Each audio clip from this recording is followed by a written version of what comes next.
আজ 92 দিন থেকে আমি নীলফামারী জেলে আছি। সকালে সূর্য যখন উঠবে, জেলে ডিউটিরত হাবিলদার আমার সেলে আসলো। শামীম, কেমন আছো? স্যার আলহামদুলিল্লাহ, আপনি কেমন আছেন? আমিও ভালো আছি।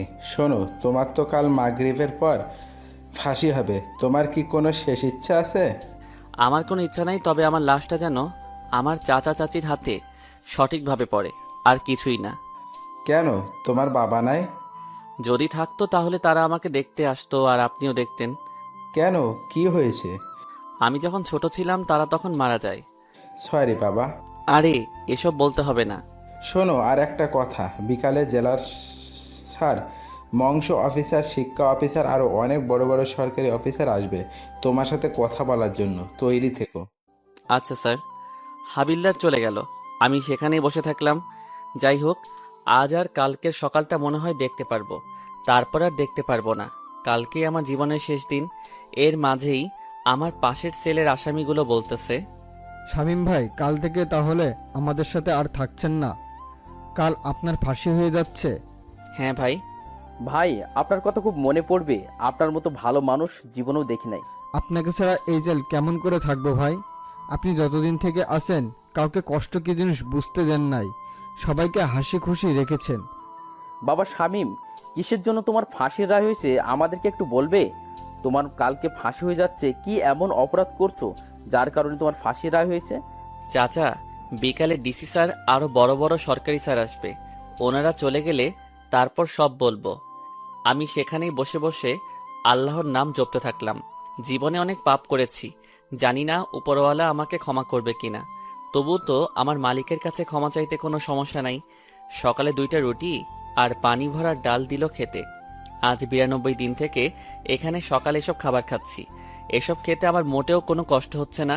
কষ্ট তো বেঈমানের জন্য হচ্ছে, যারা আমার সাথে বেঈমানি করেছে, যাদের কারণে আজ আমি জেলে আছি, যাদের কারণে আজ আমি ফাঁসির আসামি। আমার যে দোষ নাই তা কিন্তু না, আমিও অনেক বড় অপরাধ করেছি, তাই তো ফাঁসি হচ্ছে আমার। বিকালের দিকে ডিসি, মৎস্য অফিসার, শিক্ষা অফিসার, জজ সাহেব আরো বড় বড় সরকারি লোক আমার কাছে আসলো। সত্যি বলতে এই জেলে তেমন ফাঁসির আসামি খুঁজে পাওয়া যায় না। নীলফামারী জেলাতে যে অপরাধী নাই তা কিন্তু না, তবে আমি মনে হয় ফাঁসির আসামিদের মধ্যে এমন একজন যাকে দেখার জন্য আর কথা বলার জন্য এনারা এসেছে। আমার ইউনিয়ন বাদেও আশেপাশের আরও ইউনিয়ন খোঁজ করলে মনে হয় ফাঁসির আসামি পাওয়া যাবে না। যখন নাকি আমাকে ফাঁসির রায় দেয়, তখন আমার চাচা চাচির বাড়িতে নাকি অনেক দূর দূরান্ত থেকে মানুষ দেখতে আসছিল, কারণ আশেপাশে তো কোনো ফাঁসির আসামি ছিল না। শামীম, তুমি তো আদালতের সব দোষ তোমার কাঁধে নিয়েছো, কিন্তু যতদিন থেকে তুমি জেলে আসো একদিনও তোমাকে দেখে অপরাধী মনে হয় নাই। আমরা আজ এখানে এতজন এসেছি কি কারণে জানো? তোমার ফাঁসির রায় হলো কেন তা জানতে। জজ সাহেব অবশ্যই আমাদের বলেছে, তবুও তোমার মুখ থেকে শুনতে চাই। স্যার সব বলবো, তবে একটা অনুরোধ আছে। কি বলো? এখানে যত আসামি আছে তারা সবাই জানতে চায় কেন আমার ফাঁসি রায় হলো এবং কেন আমি অপরাধ মাথা পেতে নিলাম। হাবিলদার, সব কয়েদে কি ডাকো। তারপর হাবিলদার সব কয়েদিকে জেলের মাঝমাঠে নিয়ে আসলো। আমার সামনে সব সরকারি লোক আর চারদিকে সব কয়েদি। তাহলে শুনুন সবাই। অতীত, আমি তখন খুব ছোট। আব্বা আর মা দুজন কাজ করে সংসার চালাতো। আব্বা অন্যের জমিতে কাজ করত, আর আমার মা, সেও অন্যের ক্ষেতের সব কাজ করত। সত্যি বলতে কি জানেন স্যার, আমাদের উত্তরবঙ্গের মধ্যে সবচেয়ে গরিব জেলা যদি থাকে তাহলে আমাদের নীলফামারী জেলা, তারপর লালমনিরহাট জেলা এবং কুড়িগ্রাম জেলা। 1996 থেকে 2005 সাল পর্যন্ত অভাব অনটন কি তা এই জেলার প্রত্যেকটা মানুষ হাড়ে হাড়ে টের পেয়েছে। স্যার, এই 3 জেলার মানুষ বড় গরিব ছিল। জানেন স্যার, আমি যখন খুব ছোট তখন দেখেছি পেটের ক্ষুধার জ্বালায় মানুষ কচু সিদ্ধ করে খেয়েছে। এমনি জানেন স্যার, কচুর যে বীজটা বপন করা হয় সেই বীজ থেকে তো কচু হয়, সেই বীজটাও মানুষ ক্ষেত থেকে নিয়ে এসে সিদ্ধ করে খেয়েছে। শুধু তাই নয় স্যার, এই এলাকার মানুষ ভাতের যে ফেনা গরুকে খাওয়াতো সেই ফেনা খেয়ে দিন পার করে দিত, যাকে রংপুরের ভাষায় বলে ভাতের মার। স্যার, আমার এখনো মনে আছে, আব্বার যখন কাজ থাকতো না তখন না খেয়ে দিন পার করে দিতাম। এমনও সময় ছিল আমার মা যার খেতে কাজ করত তারা যতটুকু খেতে দিত তার অর্ধেক আমাকে খাওয়াতো। জানেন স্যার, আমাদের এই 3 জেলার মানুষ বাংলাদেশের অন্য জেলাগুলোতে গিয়ে কৃষিকাজ বা রিক্সা চালায়। যারা অন্য জেলার মানুষ আছেন দেখবেন এই 3 জেলার মানুষ কৃষিকাজ বা রিক্সা চালানোর জন্য বাইরে যায়। আমাকে আমার মা যখন প্রাইমারি স্কুলে ভর্তি করে দিবে তখন একটা নিয়ম ছিল, ডান হাত দিয়ে মাথার উপর দিয়ে বা কান ধরতে পারলে তাকে স্কুলে ভর্তি করে নিবে।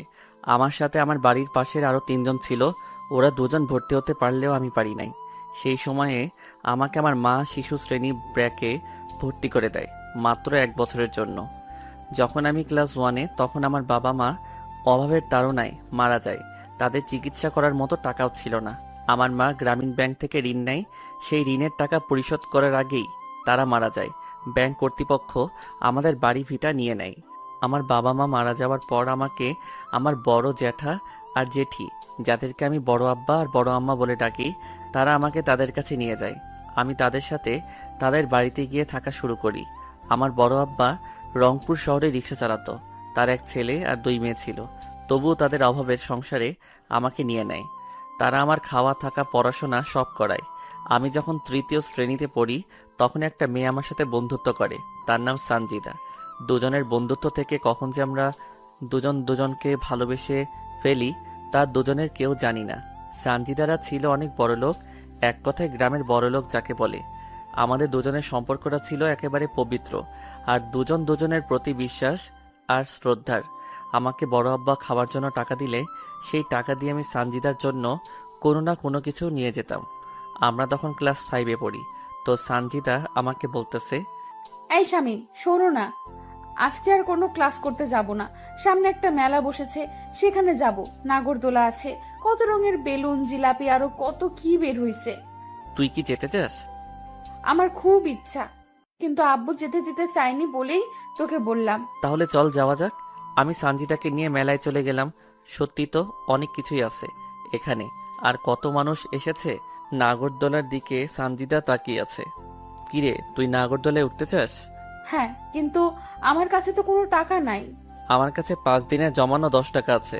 এখানে নাগরদোলায় উঠতে তো 2 টাকা লাগবে। যাও তাহলে, তুমিও উঠো, আমি টাকা দিতেছি।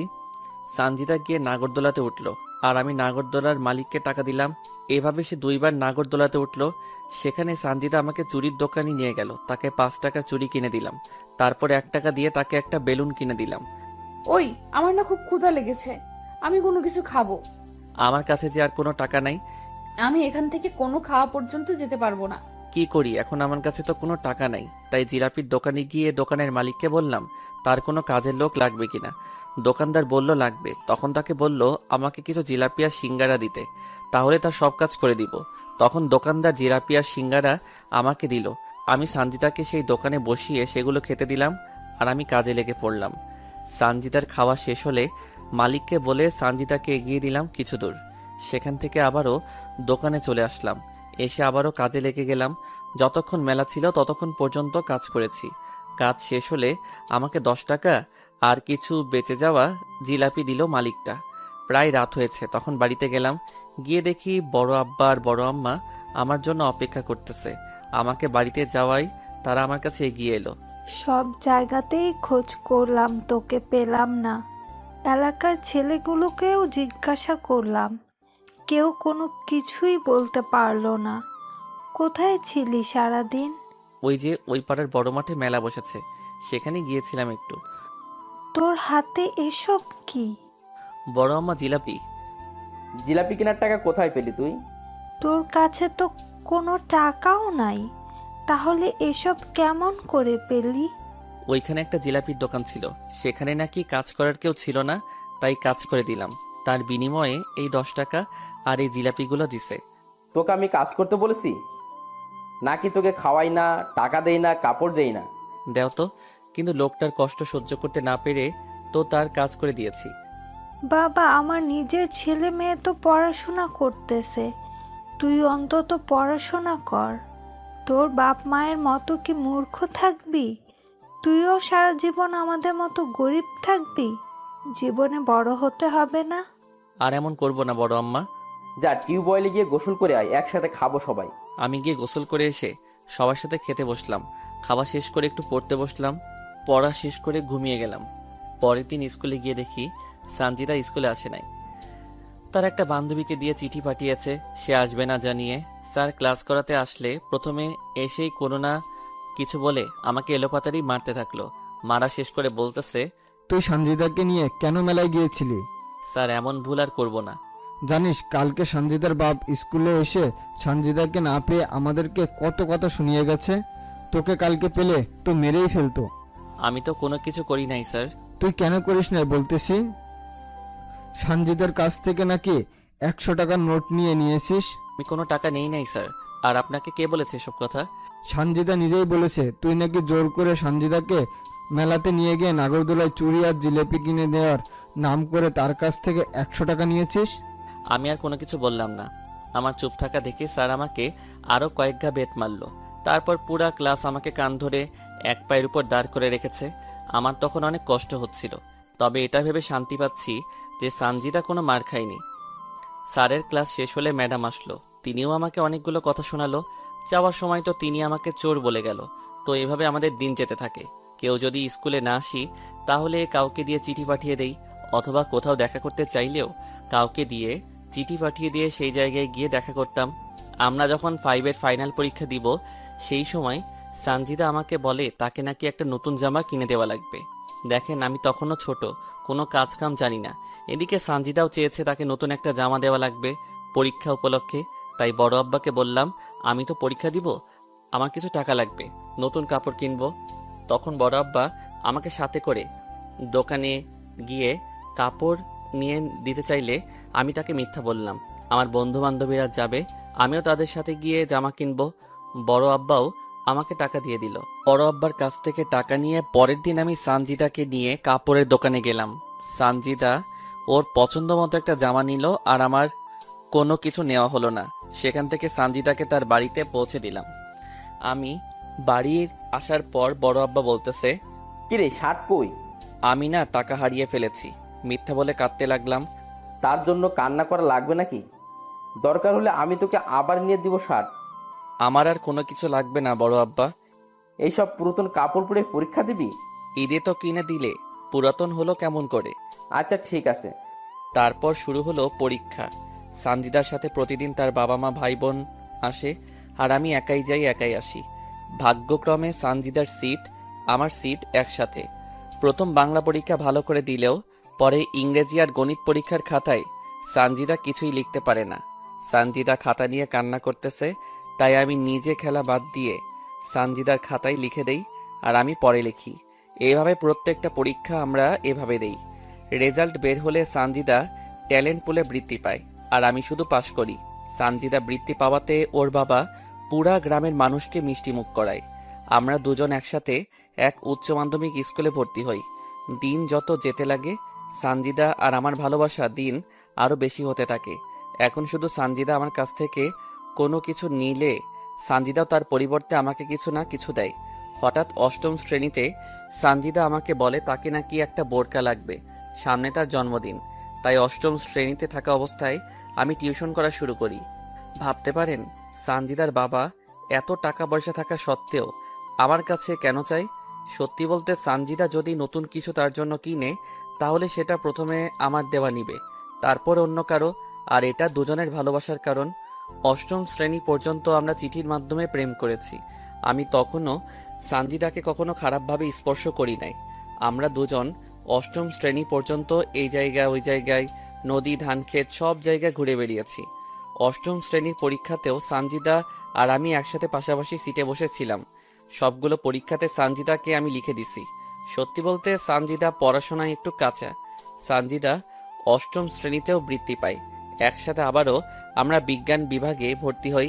আমাদের পড়াশোনা এবং প্রেম অনেক সুন্দর চলতে থাকে। তো দশম শ্রেণীর টেস্ট পরীক্ষার সময় সানজিদা আমাকে বলতেছে, শামিম, টেস্ট পরীক্ষা শেষ হলে তো তোর সাথে আর আমার দেখা বা কথা হবে না এই 2 মাস। আরে কথা তো চিঠিতে হবে। দেখ শামিম, ছোট মানুষের মতো কথা বলবি না। আর আমরা এখন আর ছোট নেই। আমি চাই দুজন ফোনে কথা বলবো, বুঝলি? কিন্তু আমার তো ফোন নাই। শোন, তুই আমাকে ফোন দিবি আর আমি তোকে নিয়ে দিব, বুঝলি? টাকাও তো নাই আমার কাছে, আর ফোন কিনতেও তো অনেক টাকা লাগে। আরে গাধা, আমাকে তুই বাটন ফোন কিনে দিবি, বুঝেছিস? যাদেরকে টিউশন করাস তাদের কাছ থেকে আগাম মাসের টাকা নিবি। আচ্ছা ঠিক আছে, চলো, বেল দিছে, ক্লাসে যেতে হবে, না হলে পরে গেলে খাতা দিবে না। দুজন পরীক্ষা দিলাম। আমি যাদের টিউশন করাই তাদেরকে বলে আগাম মাসের বেতন নিলাম। তারপর শেষ পরীক্ষার দিন আমি সানজিদার হাতে একটা ফোন তুলে দিলাম, আর সানজিদা আমাকে একটা ফোন দিল। তো ফাইনাল পরীক্ষার আগ অবধি আমরা দুজন শুধু ফোনে কথা বলেছি। এসএসসি ফাইনাল পরীক্ষার খাতাতেও আমি সানজিদাকে লিখে দিছি। রেজাল্ট বের হওয়ার আগ পর্যন্ত আমরা ফোনে নিয়মিত কথা চালিয়ে গেছি। পরীক্ষার আগে সানজিদা আমাকে একটা অনেক দামি ঘড়ি গিফট করে। রেজাল্ট বের হলে এবার সানজিদা A+ পায়, আমি কোনো রকম পাশ করি শুধু। ক্লাসে সবাই জানে সবচেয়ে ভালো ছাত্র আমি, কিন্তু আমি পরীক্ষার খাতায় কিছুই লিখতে পারি না। দুজনে বাড়ির পাশে যে কলেজ আছে সেখানে ভর্তি হলাম।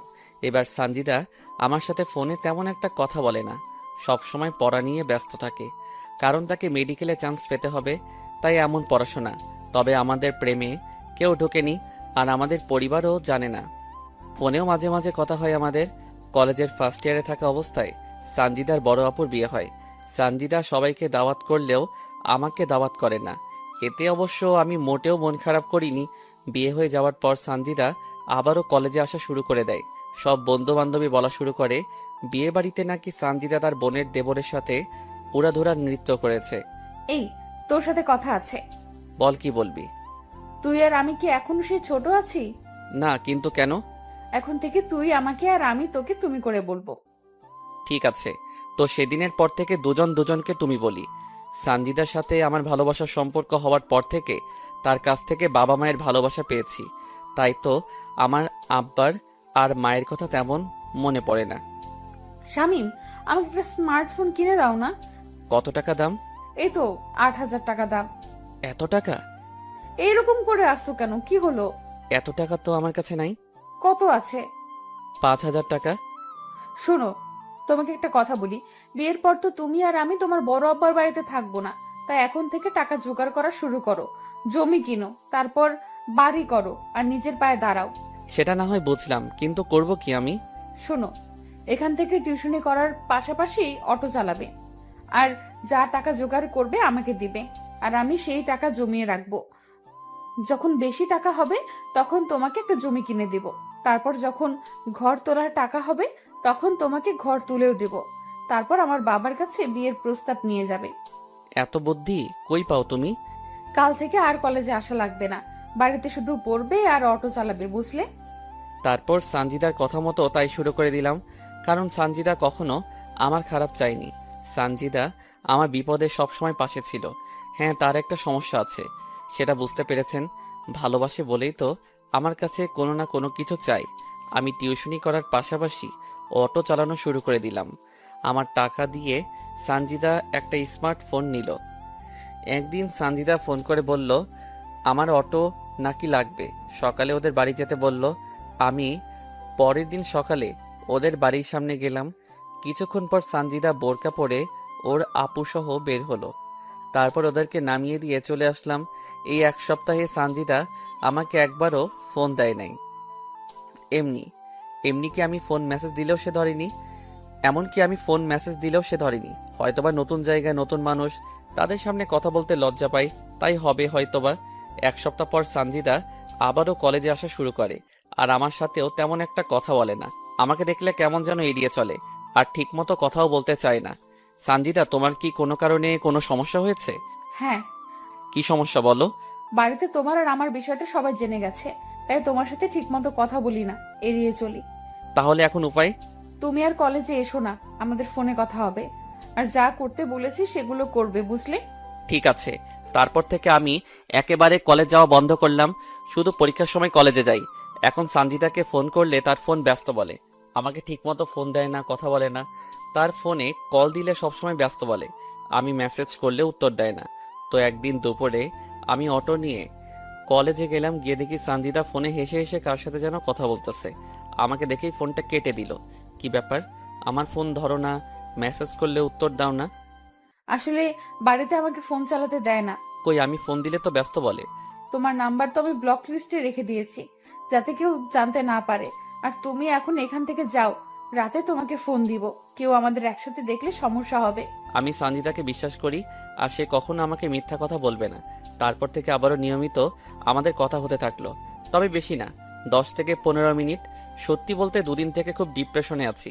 যদি বেঁচে থাকি আর মন মানসিকতা ভালো থাকে তাহলে ইনশাল্লাহ কালকেও পর্ব দিব। তারপর আমাদের এইচএসসি ফাইনাল পরীক্ষা হতে থাকলো। এবার সে আগের ঘটনা ঘটলো। আমি লিখে দিলাম সানজিদাকে। পরীক্ষার পর সানজিদা তার বোনের বাড়িতে বেড়াতে যায়। যাওয়ার আগে আমাকে শুধু বলে যে কয়দিন তার বোনের বাড়িতে থাকবে, আমার সাথে সে কথা বলতে পারবে না। আমিও তার কথা মেনে নিলাম, কারণ যদি কোনো কারণে তার সমস্যা হয়। আমি পরীক্ষার রেজাল্ট বের না হওয়া পর্যন্ত আমি সানজিদার সাথে কথা বলতে পারি নাই। তবে মানুষের মুখে শুনেছিলাম সানজিদা তার বোনের বাড়ি থেকে অনেক আগে এসেছে, কিন্তু সে আমার সাথে কোনো যোগাযোগ করে নাই। রেজাল্ট বের হলো, সানজিদা এবারও এ প্লাস পেল। তারপর সানজিদার বাবা কিছু টাকা ব্যয় করে সানজিদাকে রংপুর মেডিকেল কলেজে ভর্তি করিয়ে দিল। তারপর থেকে সানজিদা রংপুরে থাকা শুরু করে দেয়। তবে সানজিদা রংপুর যাওয়ার পরও আমার সাথে তার প্রতিদিন যোগাযোগ হতে থাকে। তো একদিন সানজিদাকে আমি ফোন দেই, সানজিদা, আমার এখনো পর্যন্ত মোট কত টাকা তোমার কাছে আছে? শামীম, সত্য বলতে কি, আমি তোমার সব টাকা নষ্ট করে ফেলেছি। এত টাকা দিয়ে তুমি কি করলে? আসলে আপুর দেবরের সেদিন জন্মদিন ছিল, আর সে আমার কাছে দাবি করে তার জন্মদিনের পার্টি যেন আমি দেই। আর বাবার কাছে টাকা চাইছিলাম, তখন বাবার হাতে কোনো টাকা ছিল না, তাই। আরে এই পাগলি, কান্না করতেছো কেন? তুমি তো আর অন্য কারো টাকা নষ্ট করো নাই। তবুও তোমার কষ্ট করা টাকা। আরে বাদ দাও তো এসব কথা। এখন বলো, তোমার পড়াশোনা কেমন চলছে? অনেক ভালো চলছে। তাহলে মন দিয়ে পড়ো। বাড়ি কবে আসবে তুমি? পরের সপ্তাহে যাব। এভাবে প্রতিদিন সানজিদার সাথে আমার কথা হতে থাকে। আমি আসলে এইচএসসি পাস করতে পারি নাই। একটা পরীক্ষায় সানজিদাকে লিখতে দিতে গিয়ে নিজের খাতায় কিছুই লিখতে পারি নাই। আমি অটো চালিয়ে যা টাকা পাই তা সানজিদার হাতে তুলে দেই, আর টিউশন করে যা পাই তা বড় আম্মার হাতে তুলে দেই। এখনো পর্যন্ত বড় আম্মার কাছে আমার দেওয়া 20,000 টাকা আছে, আর আমি সানজিদাকে এই 2 বছরে প্রায় 1.5 লক্ষ টাকা দিয়েছি। 1 সপ্তাহ পর সানজিদা গ্রামে চলে আসলো। এসেই সানজিদা সেই দিঘির পাড়ে আমাকে দেখা করতে বলল। আমি গিয়ে দেখি সানজিদা আগে থেকেই সেখানে বসে আছে। আমি যাওয়া মাত্র সানজিদা তার ওড়না দিয়ে আমার কপালের ঘাম মুছে দিতে লাগলো। আরে কি করছো তুমি? তোমার ওড়না তো আমার ঘামে নষ্ট হবে। হলে হোক, তোমার চেয়ে আমার ওড়না দামি না। আগের চেয়ে অনেক সুন্দর হয়ে গেছো। ইস, এভাবে কেউ বলে? আমার বুঝি লজ্জা করে না? ঠিক বিয়ের পর এমন করে লজ্জা মাখা মুখ নিয়ে থাকবে সব সময়? কেন কেন? তোমাকে না এই লজ্জা পাওয়া ভাবখানা অনেক সুন্দর দেখায়। বিয়ের পরও কি এরকম ভালোবাসবে তুমি? সেটা না হয় বিয়ের পর বলিও আমাকে। জানো শামীম, এখন না প্রতি মুহূর্ত তোমাকে অনেক মিস করি আমি। তোমাকে ছাড়া ওই শহরে আমাকে একা থাকতে মোটেও ভালো লাগে না। আরে পাগলি, তোমাকে বড় ডাক্তার হতে হবে যে। জানো শামীম, মাঝে মাঝে ইচ্ছা হয় তোমার বুকে মাথা রেখে ঘুমাই। আল্লাহ যদি চায় একদিন সেই ইচ্ছা তিনি পূরণ করে দিবেন। বিয়ের পর তোমাকে আর কোনো কষ্ট করতে হবে না। এমনিতেই সেই ছোট থেকে অভাব অনটনের মাঝে বড় হয়েছো, কত কষ্ট করে পড়াশোনা করেছো। বিয়ের পর আমি ডাক্তারি করব, আর তুমি আমাদের সন্তানগুলোকে সামলাবে। এতে লজ্জা পাওয়ার কি আছে? তুমি কি জানো না, মেয়েদের একটু বেশি লজ্জা, আর লজ্জা নারীর ভূষণ, বুঝলে পাখি? জি বুঝেছি। টাকার কথা সেদিন কেন বলেছিলে? একজন রাস্তার সাইডে জমি বিক্রি করতে চাইছে তাই বলেছিলাম। ইস, আমার কারণে তোমার জমি কেনা হলো না। আরে ধুর, বাদ তো, টাকা গেছে তাতে কি, আবারও আসবে ইনশাল্লাহ। সত্যিই তুমি অনেক ভালো। এই ভালোটা তোমার ভালোবাসা পাওয়ার জন্য। সেখানে দুজন আরো অনেক কথা বলেছি। তারপর বিকালে বাড়িতে চলে গেছি। সানজিদা যে কয়দিন গ্রামে ছিল প্রতিদিন আমার সাথে দেখা করতো, কথা বলতো। তার বাড়ি থেকে আমার জন্য খাবার নিয়ে আসতো। সানজিদা আবারও শহরে চলে গেল। তবে একটা জিনিস মানতে হবে, সানজিদা আমাকে অনেক ভালোবাসে। সানজিদা রংপুর চলে যাওয়ার পরও আমি অটো চালাতে লাগলাম। এর মধ্যে আমার বড় আব্বার বড় মেয়ের বিয়ে হয়ে যায়। আমি সে সময় নানা রকম ভাবে ব্যস্ত থাকি, তাই সানজিদার সাথে আমার কোনো কথা হয় না। সানজিদা দেখতে দেখতে প্রথম বর্ষে ভালো রেজাল্ট করে দ্বিতীয় বর্ষে ওঠে। এর মাঝে সানজিদা অনেকটা বদলে যায়। এখন আমার সাথে সানজিদা তেমন কথা বলে না। আমি ফোন দিলে বলে সে নাকি তার পড়াশোনা নিয়ে ব্যস্ত। সানজিদা মাঝে মাঝে ফোন দিয়ে বলে আমার যে টাকা তার কাছে জমানো আছে সে টাকাগুলো সে নাকি তার টিউশনে ব্যয় করতেছে। আমিও আর তাকে কোনো কিছু বলি না, কারণ যেহেতু সে মেডিকেলে পড়তেছে আবার আমি রোজগার করতেছি, সেহেতু কোনো সমস্যা হবে না। তো একদিন আমি এক দোকানদারের মাল নিয়ে আসার জন্য অটো নিয়ে রংপুরে যাই। হঠাৎ লক্ষ্য করি সানজিদার মতো একটা মেয়ে বোরকা পরে একটা ছেলের সাথে দাঁড়িয়ে আছে। ছেলেটা আমার অটো দাঁড় করালো, তারপর দুজনেই আমার অটোতে উঠে বসলো। আমি বারবার লুকিং গ্লাসে মেয়েটাকে দেখতে থাকলাম। মেয়েটা দেখতে সানজিদার মতো, কিন্তু মুখ ঢেকে রাখার কারণে বুঝতে পারতেছি না। কিন্তু আমি তো জানি এই সময় সানজিদা তার ক্লাসে আছে। না না, এটা সানজিদা হতে পারে না। আমার সানজিদা আমাকে ছাড়া অন্য কারোর সাথে থাকতে পারে না। আমি ওদেরকে একটা আবাসিক হোটেলে নামিয়ে দিয়ে মাল নিতে গেলাম। তবে এই বিষয়টা মাথা থেকে ঝেড়ে ফেলতে পারতেছি না। কিন্তু মেয়েটার চোখ বলতেছিল মেয়েটা ভয় আছে। না না, ওটা কখনো সানজিদা হতে পারে না। আচ্ছা, আমি এখন সানজিদাকে ফোন দেই। যাওয়ার সময় না হয় দেখা করব, তাহলে মনটা হালকা হবে। মাল কিনে আমি যখন বাড়ির দিকে রওনা হব তখন সানজিদাকে ফোন দিলাম, কিন্তু সানজিদা আমার ফোনটা রিসিভ করলো না। তাই আরও কয়েকবার দিলাম, তবু সানজিদা ফোন রিসিভ করলো না। মনটা খারাপ হয়ে গেল। আমি মেডিকেল মোড় পার হয়ে যখন সিও বাজার ঢুকেছি সেই সময় সানজিদা আমার ফোনে কল দিল। কোথায় আছো তুমি? আমি ক্লাসে ছিলাম এতক্ষণ, তাই তোমার ফোন রিসিভ করতে পারি নাই। তোমার সাথে দেখা করার খুব ইচ্ছা ছিল, তাই ফোন দিয়েছিলাম। আমি বাড়ি যাব পরের মাসে, বুঝলে? আসলে আজ রংপুর এসেছিলাম মাল নিতে, তাই ভেবেছিলাম তোমার সাথে দেখা করি, কিন্তু হলো না। আচ্ছা, রাখি। কিন্তু সানজিদা ফোন কাটলো না। আমি ফোন কানে দিয়ে আসি, এর মধ্যে একটা ছেলের গলার আওয়াজ ভেসে আসলো। তো ছেলেটা বলতেছে, কি হলো বেবি, এতক্ষণ বাথরুমে কি করো? এই তো বাবু, আর একটু আসতেছি। তোমাকে তো আদর করতেই পারলাম না। আমি তো তোমার সাথে আজ রাত দিন থাকবো, দেখবো কত আদর করতে পারো তুমি। আদর আর দেখলে কি, আরো কত কি করব তোমার সাথে। এর মাঝে দরজা খোলার শব্দ হলো, আর সাথে সাথে সানজিদা আউ করে উঠলো। এইভাবে কেউ টান মারে? যদি পড়ে যেতাম? আমি থাকতে তোমার কিচ্ছু হবে না। আচ্ছা আদ্রিয়ান, যদি তোমার বাবা ফোন করে তোমাকে যেতে বলে তখন কি করবে? তার মানে ছেলেটার নাম আদ্রিয়ান। আরে বেবি, কাম অন। বাবাকে বলেছি আজ বন্ধুদের সাথে গ্রুপ স্টাডি করব। তারপর কিস করার শব্দ হতে থাকলো। কিস করা হলে ধপাস করে একটা শব্দ হলো। তোমার প্যান্টটা এখন খুলো। তুমিও তোমার খোলো। তারপর তারা তাদের অবৈধ কাজে ব্যস্ত হয়ে পড়ে গেল। আমি সেখানে অটো না নিয়ন্ত্রণ হারিয়ে ফেলে রাস্তার ধারে গাছে লাগিয়ে দিলাম, আর আমি মাথা হাতে পায়ে প্রচণ্ড আঘাত পেলাম। আমি ছিটকে দূরে পড়ে গেলাম। তারপর আমার কোনো কিছু মনে নাই। যখন আমার জ্ঞান ফিরে নিজেকে, তখন হাসপাতালের বেডে আবিষ্কার করি। আমার জ্ঞান ফেরার পর দেখি বড় আব্বা, বড় আম্মা, ভাই বোন সবাই এসেছে। তারপর ডাক্তার এসে আমার পালস চেক করলো। তারপর ডাক্তার বলল আরও 2 দিন পর আমাকে নিয়ে যেতে পারবে। বাবা, তোর কি করে এমন ঘটনা ঘটলো? সাথে সাথে আমার সানজিদার কথা মনে পড়ে গেল। আমার চোখ নিয়ে তখন পানি ঝরতে থাকলো। কিরে বাবা, বল কেমন করে হলো? না মানে হঠাৎ করে মাথাটা ঘুরতেছিল, তাই আর কি। দিন রাতে এত পরিশ্রম কার জন্য করিস? আমরা কি একজনও তোকে বলেছি তুই রোজগার কর? তবুও ভবিষ্যতের জন্য তো কিছু করতে হবে নাকি? ভবিষ্যতে দেখা যাবে। তুই কেন এত কাজ নিয়ে পড়ে থাকিস? তুই এত টাকা কার জন্য কামাই করিস?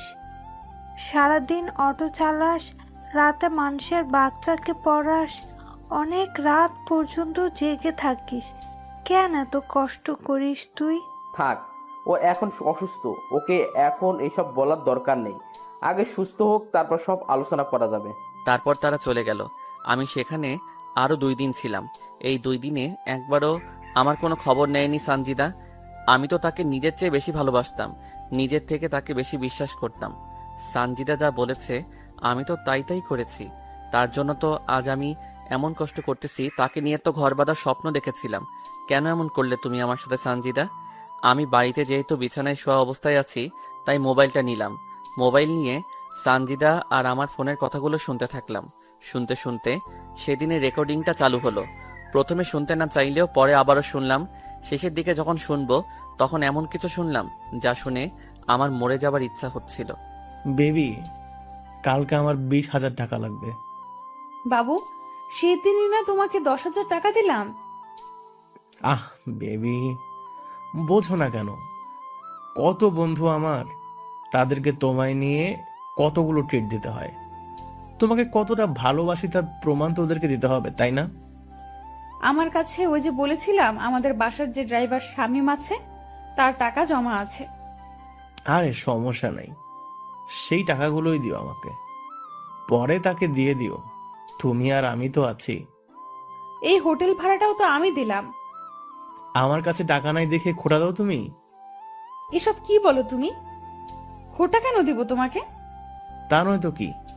খোটা দিলে নিশ্চয়ই এই নিয়ে 17 বার তোমার সাথে হোটেলের রুম ডেট করতে আসতাম না। তুমি তো আমাকে অনেক ভালোবাসো, তাই তো আমি যা বলি তাতেই রাজি হয়ে যাও। তুমি কি আমাকে ভালোবাসো না? শুধু তোমাকে না, তোমার শরীর, দেহ আর তোমার এটা ওটা এইটা এগুলো সবকে ভালোবাসি বেবি।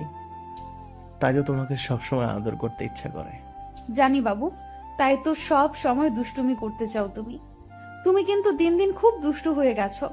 আমার যেখানে সেখানে দাঁত বসিয়ে দাও। আমি আর শুনতে পারলাম না এমন সব নোংরা কথা তারা বলতেছিল। তার মানে আমি অ্যাক্সিডেন্ট করার পরও ফোন কাটে নাই সানজিদা। সানজিদা এতটা খারাপ হলো কেমন করে? সানজিদা তো এমন ছিল না। ভালোবাসলে যে এত কষ্ট পেতে হয় তা তো জানতাম না। কেন আমার সাথে বেইমানি করলো সানজিদা? আমার তো কোনো স্বার্থ ছিল না। তাকে আপন করে পাওয়ার জন্য কত কি নাই করতেছি। সে তো আমার সুখ দুঃখের সাথী ছিল। তার ভালোবাসা পেত, আমার আব্বা মায়ের ভালোবাসার কথা ভুলে গেছিলাম। তাকে আপন করে পেতে তো আমি তার জন্য অনেক কিছু করেছি, অনেক কিছু সহ্য করেছি। সে কেন এসব কাজে লিপ্ত হলো? সে কেন আমার সাথে এরকম করলো? প্রায় 20 দিনের মতো আমার সুস্থ হতে লাগলো। প্রায় মাসখানেক পর সানজিদা তার কিছু বান্ধবীকে নিয়ে তাদের বাড়িতে এলো। তারা যখন গ্রাম ঘুরতে বের হলো তখন আমি সানজিদার সাথে কথা বলার জন্য তাদের কাছে গেলাম। আমি প্রায় তখন সানজিদার কাছে গেলাম, তখন শুনতে পেলাম, আচ্ছা সঞ্চিতা, তুই আদ্রিয়ান ভাইয়াকে কেন ভালোবাসা শুরু করে দিলি? আরে আদ্রিয়ানের বাবা একজন বড় ডাক্তার, আবার তার নিজের একটা ক্লিনিক আছে। তাই বলে শামীমের ভালোবাসা ভুলে যাবি? শামীমের কি আছে? শামীম আমাকে কি দিতে পারবে? আর আদ্রিয়ানের বাবার অনেক টাকা আছে, আর ক্লিনিক আছে। আর আমার আদ্রিয়ানকে চাই, তাহলে সারা জীবন পায়ের উপর পা তুলে খেতে পারবো, আর ডাক্তারও হব। আমার জানা মতে আদ্রিয়ান ভাইয়া তোকে ভালোবাসে না, আর আদ্রিয়ান ছেলে হিসাবেও ভালো না। আদ্রিয়ানকে তোদের চেয়ে আমি ভালো করে চিনি। আর আদ্রিয়ানকে দেখেছিস? সে কত হ্যান্ডসাম, কত স্মার্ট। আর শামীমের কি আছে?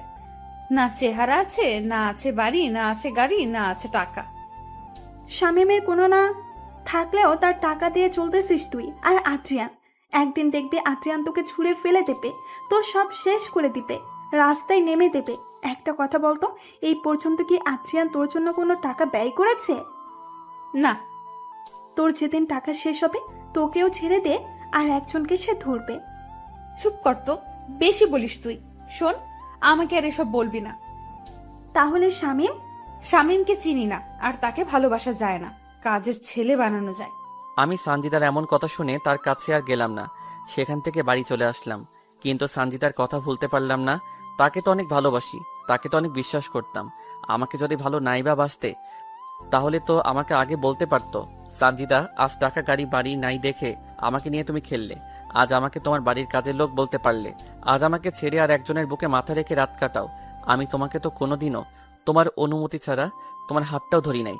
আর তুমি কিনা আজ অন্যের কাছে নিজেকে বিলিয়ে দিলে। আজ আমার সমস্ত কষ্টের টাকা তুমি আনন্দ ফুর্তি করে শেষ করে দিলে। একবারও কি আমার কথা মনে পড়ে নাই? একবারও কি আমার কষ্টটা তোমার চোখে ভেসে উঠলো না? কি করে পারলে আমার জীবন নিয়ে খেলা করতে? কি করে পারলে আমার পবিত্র ভালোবাসা এভাবে শেষ করে দিতে? আমি আবারও অটো চালানো শুরু করে দিলাম।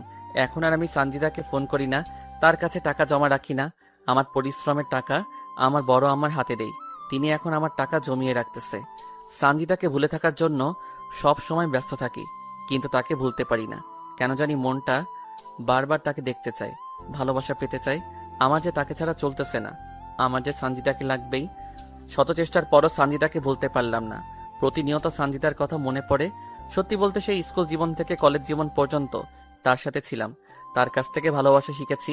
এই সানজিদার সাথে সব জায়গাতে ঘুরে বেরিয়েছি। সানজিদা যখন তার ওড়না দিয়ে আমার শরীরের ঘাম মুছে দিত তখন পৃথিবীর সৃষ্ট সুখী মনে হয়েছিল নিজেকে। যখন নিজ হাতে খাইয়ে দিত মনে হতো যেন আমাকে অমৃত খাইয়ে দিতেছে। আমার বিপদে সবসময় তো পাশে ছিল, আমার কষ্ট তো সহ্য করতে পারতো না। না, আমার সানজিদা আমার সাথে কোনো অন্যায় করতে পারে না। আর যদি সে সত্যি সত্যি অন্যায় কাজ করেও থাকে তবুও সব ভুলে গিয়ে তার সাথে নতুন করে সব শুরু করব। আমাকে এই দুনিয়াতে তো সানজিদা অনেক ভালোবাসে। আমার মন বলতেছে সানজিদা ঠিক আমার কাছে ফিরে আসবে। মানুষ তো জীবনে অনেক অন্যায় করে, অনেক ভুল করে, না হয় সানজিদাও করেছে। এইভাবে অনেক দিন চলে যায়, যা গণনার বাইরে। তবুও সানজিদা বাড়িতে আর আসে না। আর আমি সানজিদাকে ফোন দিলেও সানজিদা ফোন ধরে না। আমি তবুও আশা ছেড়ে দেই না, আমার শুধু তাকে লাগবে। সানজিদার সাথে আমার আর কোনো দেখা কথা বলা হয় না প্রায় 6 মাস। আমি তার আশাতে প্রতিনিয়ত থাকি। মন বলে সে আসবে, পরক্ষণে মন আবার বলে সে তো এখন অন্য কারো, তাহলে আমার কাছে আসবে কেন? মনে ভাবনা ছিল প্রেম মহান, কিন্তু সানজিদা শিখিয়ে দিল টাকা প্রধান। হয়তো আজ আমার কোনো কিছু নাই, আমি এতিম, তাই হয়তো সে আমার থেকে চলে গিয়ে অন্য কারো হাত ধরেছে। মনে ভাবনা ছিল একই বৃন্তে হব দুটি ফুল, কিন্তু সে আজ অন্য কারো। শত চেষ্টা করেও সানজিদাকে আমি ভুলতে পারি নাই। প্রতিদিন তার চিন্তা, তার কথা মাথায় ঘুরপাক খায়। চাইলেও কি তাকে ভুলে থাকা যায়? তাকে তো আমি অনেক বেশি ভালোবাসি। হয়তো সে অন্য কারো বুকে তার ভালোবাসা খুঁজে। তো প্রায় 8 মাস যাওয়ার পর হঠাৎ একদিন সানজিদা আমাকে ফোন দিল। আমি তো ফোনে সানজিদার নাম দেখে অবাক। আমি ভাবতে পারিনি সানজিদা আমাকে ফোন দিবে। আমি তড়িঘড়ি করে ফোন রিসিভ করলাম। ফোন রিসিভ করা মাত্র সানজিদা কান্না করতেছে। কেমন আছো তুমি? এইভাবে কান্না করতেছো কেন? আমার সব শেষ হয়ে গেছে শামীম। আজ আমি বড্ড একা হয়ে গেছি। আজ নিজেকে খুব একা লাগছে। আজ আমার পাশে কেউ নাই। কি হয়েছে বলবে তো আমাকে, নাকি না বললে বুঝবো কি করে? তোমার কি টাকা লাগবে? আমার কোনো টাকা পয়সা লাগবে না, আমার শুধু তোমাকে লাগবে। আমি তোমার বুকে মাথা রাখতে চাই। আরে এইভাবে কান্না করতেছো কেন? কি হয়েছে আমাকে তো বলবে নাকি? তুমি আজ বিকেলে ভিন্ন জগতে আমার সাথে দেখা করো। তোমার সাথে আমার আজ অনেক না বলা কথা আছে, সেগুলো তোমাকে আমি বলবো। ঠিক আছে, আমি সময় মতো চলে যাব। আমি কিছুই বুঝলাম না সানজিদার কথার মানে সে আমাকে কি বলতে চাচ্ছে। তবুও এতদিন পর যেহেতু ফোন করেছে, আবার দেখা করতে বলতেছে, আমাকে তো অবশ্যই যেতে হবে তার কাছে। হোক না সে আমাকে ভালো না বাসে, কিন্তু আমি তো তাকে ভালোবাসি। আমি সানজিদার কথা মতো ভিন্ন জগতে চলে গেলাম। আমি গিয়ে সেখানে নালার এক সাইডে বসে থাকলাম। আমি ভিন্ন জগতে যাওয়ার প্রায় ঘন্টাখানেক বাদে সানজিদা চলে আসলো। সাথে আরো 2টা মেয়ে আছে। ওরা এসে আমার পাশে বসলো। আমি সানজিদার দিকে তাকিয়ে দেখলাম মুখটা শুকিয়ে গেছে আর চোখগুলো তলিয়ে গেছে। মুখের উজ্জ্বল ভাব আর আগের মতো নাই, কেমন যেন কালো কালো হয়ে গেছে। তা তোমার চেহারার এই অবস্থা কেন? আমি ঠিক আছি, কিন্তু তুমি এমন হয়ে গেছো কেন? আমি কেমন করে ভালো থাকি বলো? তুমি আজ অন্য কারো। সানজিদা এবার আমার দিকে চোখ বড় বড় করে তাকালো। হয় ভাবতে পারতেছে না আমি কেমন করে জানলাম। ওভাবে তাকিয়ে লাভ নাই, আমি সব জানি। মানে কেমন করে? মনে আছে তুমি আর তোমার বয়ফ্রেন্ড আমার অটো করে আবাসিক হোটেলে গিয়েছিলে? তারপর বাড়ি ফেরার পথে তুমি আমাকে ফোন দাও এবং ফোন না কেটে তোমার বয়ফ্রেন্ডের সাথে কি কি করো, কি কি বলো, সব শুনি। তুমি সব শুনেছো? জানো সেই সময় আমি অ্যাক্সিডেন্ট করে হাসপাতালে ভর্তি হই। কি, তুমি হাসপাতালে ভর্তি ছিলে? জানো তো সেখানেও তোমার কথা বারবার মনে হয়েছিল। তোমাকে না ভুলতে পারি নাই আমি, তাই তো তোমার কথা সবসময় মনে হতো। জানো যেদিন তোমার বান্ধবীকে বলেছিলে তুমি আমাকে ভালোবাসো না, তুমি ভালোবাসো ওই টাকাওয়ালা ডাক্তারের ছেলেকে, সেদিন না পৃথিবীতে নিজেকে বড্ড একা একা লাগছিল। যেদিন শুনেছি ওই ছেলের সাথে তুমি 20 বার হোটেলে রুম ডেট করতে গিয়েছিলে, সেদিন না আমার দেহের আত্মাটার মরণ হয়ে গেছে। আমি ভুল করেছি, আমাকে ক্ষমা করে দাও। আমি আর জীবনেও তোমাকে ছাড়া অন্য কাউকে ভালোবাসবো না। তুমি যা বলবে তাই শুনবো। আমার কথা বা কবে শুনেছো তুমি? আমি না তোমার দেহটাকে ভালোবাসি নাই, তোমার বুকের ভিতর যে সুন্দর মনটা ছিল সেটাকে ভালোবেসেছিলাম। তুমি কেমন করে আমাকে ঠকিয়ে অন্য কারো বিছানায় সঙ্গী হও? একবারও কি এই এতিম অসহায় ছেলেটার কথা মনে পড়ে নাই? তোমার ভালোবাসা পেয়ে তো আমার নিজের মরা বাবা মাকে ভুলে গিয়েছিলাম। তোমার সাথে ঘর বাঁধবো বলে তো নিজের পড়াশোনার ক্যারিয়ার নষ্ট করে তোমার কথা মতো পরিশ্রম করা শুরু করে দিলাম। হাজারো স্বপ্ন দেখিয়েছো, কিন্তু সবকিছু নিমিষে শেষ করে দিয়েছো তুমি। আবারও নতুন করে আমরা স্বপ্ন দেখব, আবারও নতুন করে বাঁচতে শিখবো আমরা। যেখানে আমার ভালোবাসার আত্মাটা মরে গেছে সেখানে আবার নতুন করে স্বপ্ন দেখব, তা কি করে হয়? আমি তো সব দোষ করেছি, আমি তো সব ভুল করেছি। তুমি তো কোনো দোষ করো নাই, তুমি তো কোনো ভুল করো নাই, তাহলে কেন তোমার আত্মা মরে যাবে? যেখানে আপনজন অন্য কাউকে পেয়ে আমাকে ভুলে যায়, অন্য কারো ভালোবাসা পেয়ে আর একজন ঠকায়, সেখানে কেমন করে বেঁচে থাকি? একটাবারও কি খবর নিয়েছো বেঁচে আছি নাকি মরে গেছি? একবারও কি জানতে চাইছো আমার মন কি চাই কি বলে, তোমার কোন ইচ্ছাটা পূরণ করি নাই। তোমার জন্য তো নিজেকে শেষ করে দিয়েছি। সব জানি, আমি নিজের স্বার্থের জন্য তোমাকে ব্যবহার করেছি। হ্যাঁ, তোমাকে ধোকা দিয়েছি। হ্যাঁ, তোমার কোনো খবর নেই নাই। হ্যাঁ, তোমাকে অবহেলা করেছি। প্লিজ আমাকে ফিরিয়ে দিও না। এবার না সত্যি সত্যি আমি মরে যাব। তোমাকে খুব চাই, তাই বলে তোমাকে আমার জীবনে দ্বিতীয় কোনো সুযোগ দিতে চাই না। তুমি তোমার বয়ফ্রেন্ডের কাছে চলে যাও। তখন সঞ্জিতার বান্ধবী আমাকে বলতেছে, ভাইয়া, যে ছেলেটার জন্য সানজিদা আপনাকে ছেড়ে গিয়েছিল, আজ সেই ছেলেটা সানজিদাকে ভুলে গিয়ে নতুন কারোর সাথে সম্পর্ক শুরু করেছে। আমি বার কি করতে পারি? ভাইয়া, সানজিদা 2বার সুইসাইড করতে চাইছিল, কিন্তু আমরা থাকাই এই যাত্রায় বেঁচে যায়। ভাইয়া, আপনি তো সানজিদার দেহ চান না, তার তো মন চান, তাহলে কেন তাকে গ্রহণ করতে পারতেছেন না? আমার সাথে যে সে আবার বেইমানি করবে না কি গ্যারান্টি আছে? আমাকে যে আবার ধোকা দিবে না তার কি নিশ্চয়তা আছে? আমাকে আবারও অবহেলা করবে না তার কি কোনো নিশ্চয়তা দিতে পারবেন? সাথে সাথে সঞ্জিতা আমার পায়ে লুটিয়ে পড়ল। তোমাকে ছুঁয়ে কথা দিতেছি, তোমাকে ছাড়া আর কাউকে ভালোবাসবো না। তোমাকে আমি অনেক ভালোবাসা দিব। তুমি আর আমাকে কি ভালোবাসা দিবে? দিন রাত তো তুমি ব্যস্ত থাকো, আর আমাকে বাসবে ভালো তুমি? শেষবারের মতো একটা সুযোগ দাও তুমি আমাকে। আমি আর তোমাকে অবহেলা করব না, তোমাকে শুধু ভালোবাসবো। ভাইয়া, আমরা আছি। সানজিদা যা বলতেছে সব সত্য বলতেছে। জানেন ভাইয়া, আজ মাসখানেক থেকে সানজিদা সাহস পাচ্ছে না আপনার কাছে যাবার। সে বারবার বলতেছে সানজিদা আপনার সাথে অন্যায় করে আপনি মেনে নেবেন না। তাই তো আমরা ওকে জোর করে আপনাকে ফোন দিয়ে নিয়ে এখানে আনিয়েছি। আমি কি তার কাছে খেলার পুতুল নাকি? তোদের আগেই বলেছি, এই নষ্টা খারাপ মেয়েকে কোনোদিনও আপন করে নিবে না ও। তোরা তো আমার কথা শুনলি না, আমাকে তো আর কোনো সুযোগও দিল না সে। এই, কে বলেছে তুমি খারাপ? কে বলেছে তুমি নষ্টা? তুমি তো আমার কাছে সেই আগের মতোই পবিত্র। তোমাকে কোথাও যেতে হবে না, শুধু আমাকে একটু ভালোবাসা দিলে হবে। সাথে সাথে সানজিদা কার বান্ধবীর সামনে আমাকে এই প্রথমবার জড়িয়ে ধরলো। আমাকে জড়িয়ে ধরে কান্না করতে থাকলো সঞ্জিদা। এই পাগলি, আর কান্না করতে হবে না, আমি তো আছি। আমি তোমাকে ভালোবাসা দিয়ে তোমার সব অতীত মুছে দিব। তোমাকে আর কাঁদতে হবে না, আমি তোমার পাশে আছি। আমি জানি তো তুমি আমাকে অনেক ভালোবাসো। তারপর সেখানে একটু ঘুরে তারা চলে গেল রংপুরে। সানজিদা এখন নিয়মিত আমার সাথে যোগাযোগ করে, নিয়মিত তার সাথে আমার কথা হয়। সানজিদা একদিন তার বাড়িতে এসে আমাকে নিয়ে একটু ঘুরতে বের হলো। আমরা এলাকাটা একটু ঘোরাফেরা করে আমাদের কলেজের বান্ধবী ইতির বাড়িতে গেলাম। ইতি আমাদেরকে দেখে নাস্তা নিয়ে আসলো, আমরা তা খেলাম। আমাদের দুজনের প্রেমের কথা আমাদের সব বন্ধু বান্ধবীকে জানিয়ে দেই আমরা নিজেই। তারপর ইতি বাইরে গেলে সানজিদা বলতে লাগলো, সত্যি তোমার মতো করে এই পৃথিবীতে কেউ আমাকে ভালোবাসে নাই। তোমার ভালোবাসা পেয়ে আমি আমার কালো অতীত ভুলে গেছি। এখন বুঝেছি দেহের ভালোবাসার চেয়ে মনের ভালোবাসা হাজার গুণ দামি আর পবিত্র। তোমার ভালোবাসা পাওয়ার পর তো আমি নতুন করে বাঁচতে শিখেছি।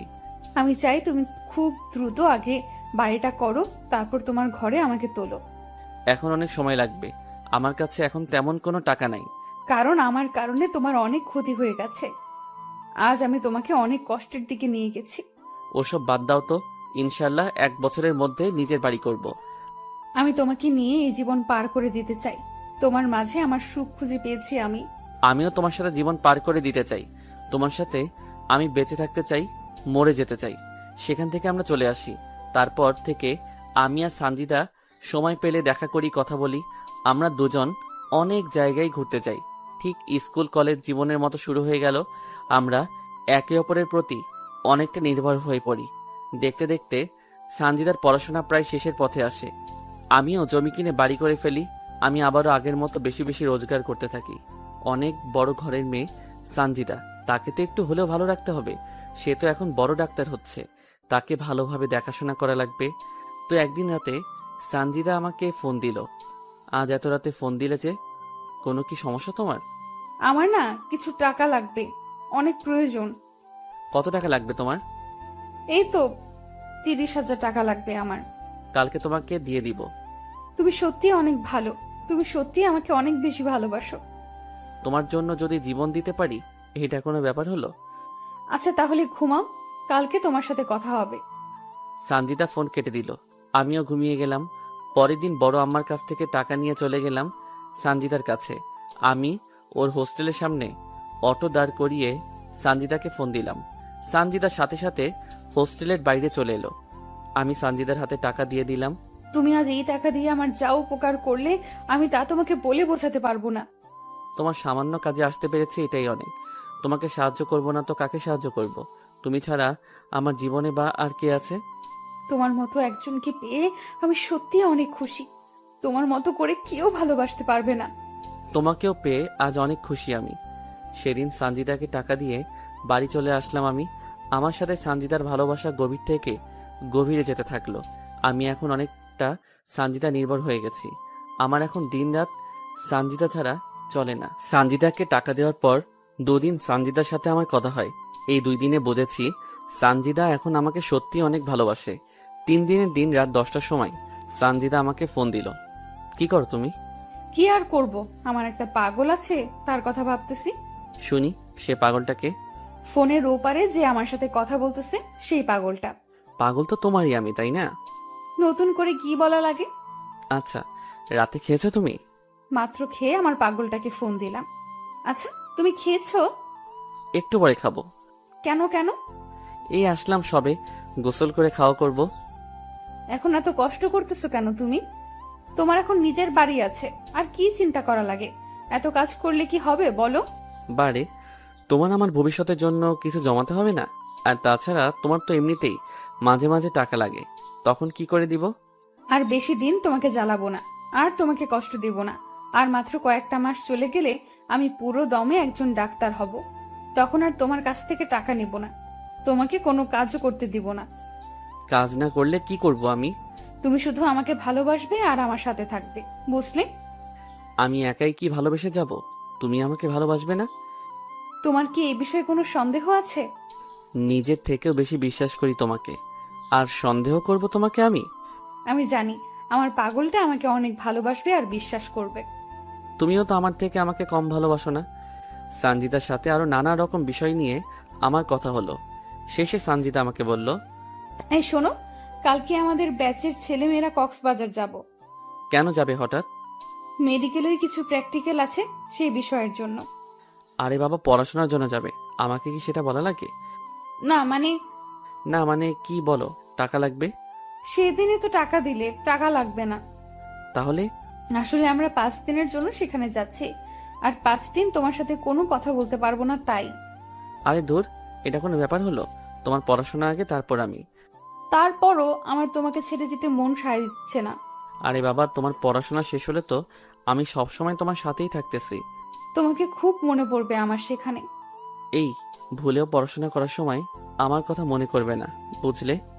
আমি তো 100 বার করব তোমার কথা মনে। আরে বাবা, আমার কথা মনে করলে তোমার সেখানে পড়াশোনার ব্যাঘাত ঘটতে পারে তো। ঘটলে ঘটুক, তবুও তোমাকে ভুলবো না। আমি কি তোমাকে ভুলে যেতে বলেছি নাকি, শুধু পড়াশোনার সময় বাদ দিয়ে? আচ্ছা ঠিক আছে, এবার একটা নাইট কিস দাও তো। তারপর সানজিদা ফোন রেখে দিল। সানজিদা সত্যি আমাকে এতটা ভালোবাসবে, আমার এতটা কেয়ার করবে, তা কখনো কল্পনা করতে পারি নাই। আমি তো মনে করেছি আবার কোনো না কোনো স্বার্থে আমাকে সে ভালোবাসবে। দেখতে দেখতে 4 দিন চলে গেল। এই 4 দিনে সানজিদা আমাকে ফোন দেয় নাই, আমিও তাকে কোনো ফোন দেই নাই। যদি তার কোনো সমস্যা হয় পড়াশোনা করতে, তাই দেইনি ফোন। তো 4 দিনের সময় রাতে সানজিদা আমাকে ফোন দিল। এই শোনো, আজ রাতে গাড়িতে আমরা রংপুর যাচ্ছি, আর পরের মাসে 6 তারিখে বাড়িতে যাব। সত্যি তুমি আসবে? আমার পাগলটাকে যে অনেক দিন থেকে দেখি না। সত্যি বলতে তোমাকেও দেখার জন্য ভিতরটা কেমন যেন ছটফট ছটফট করতেছে। এইটাকেই বলে ভালোবাসা, বুঝলে? কেমন করে? তুমি যদি আমাকে ভালো না বাসতে, তাহলে আমাকে দেখার জন্য এত উতলা হতে না। আমাকে তুমি ভালোবাসো বলেই তো এমন করো, বুঝলে পাগল আমার? এবার বুঝেছি। আই ফোন রাখি, স্যার এসেছে। রংপুর পৌঁছে কথা হবে তোমার সাথে। আচ্ছা ঠিক আছে, আর হ্যাঁ, সাবধানে আসবে কিন্তু। সানজিদা ফোন রেখে দিল। আজ 4 দিন পর সানজিদার সাথে কথা বলতে পেরে কলিজায় পানি আসলো। আসলে সানজিদার সাথে কথা বলতে না পেরে খুব অস্বস্তি লাগছিল আমার। পরের দিন সানজিদা আবারও রংপুর আসলে আগের মতো আমাদের দুজনের কথা হতে থাকলো। সানজিদার ছুটি হলে সে বাড়িতে চলে আসলো। এসে আমার সাথে সে খুব ক্লোজভাবে চলাফেরা করা শুরু করলো। সানজিদা আমার সাথে এতটাই ক্লোজ হয়ে চলতেছে, নিজেকে কন্ট্রোল করে রাখাটা অনেক দায়। তো এভাবে প্রায় সপ্তাহ আমরা একসাথে চলাফেরা করেছি, অনেক জায়গায় ঘুরেছি। বিশেষ করে ছোটবেলায় যে জায়গাগুলোতে আমরা বেশি যেতাম সেই জায়গাগুলো সানজিদা আমার এত কেয়ার করে যে মনে হয় সে আমার বিয়ে করা বউ। আমি সামান্য আঘাত পেলে অস্থির হয়ে যায় সানজিদা ওর ওড়না দিয়ে বারংবার আমার শরীরের ঘাম মুছে দেয়। কোথাও খেতে গেলে আমাকে নিজ হাতে খাইয়ে দেয়।